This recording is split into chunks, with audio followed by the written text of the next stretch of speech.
दोस्तों खेसारी लाल यादव को धर्मवीर सिंह ने रेल दिया है। दोस्तों हमारे भोजपुरी भाई चैनल में आप लोग का स्वागत है। नमस्कार प्रणाम दोस्तों, मेरा नाम चंदन। अगर आप लोग भोजपुरी खबर सुनना पसंद करते हैं तो चैनल को सब्सक्राइब कर लीजिए और साथ में बेल घंटी दबाना न भूलिएगा।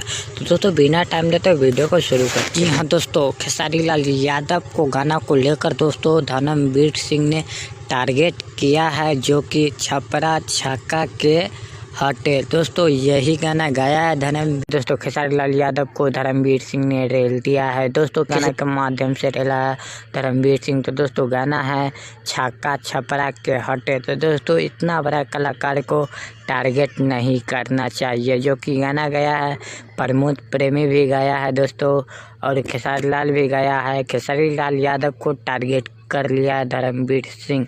तो दोस्तों आप लोग वीडियो के माध्यम से जान गए होंगे कि क्या है खबर। तो दोस्तों भोजपुरी भाई चैनल पे खबर लेके आता रहता हूँ। वीडियो को यहीं पे एंड करते हैं, फिर मिलते हैं नेक्स्ट वीडियो में। तब तक के लिए बाय बाय, नमस्कार प्रणाम दोस्तों।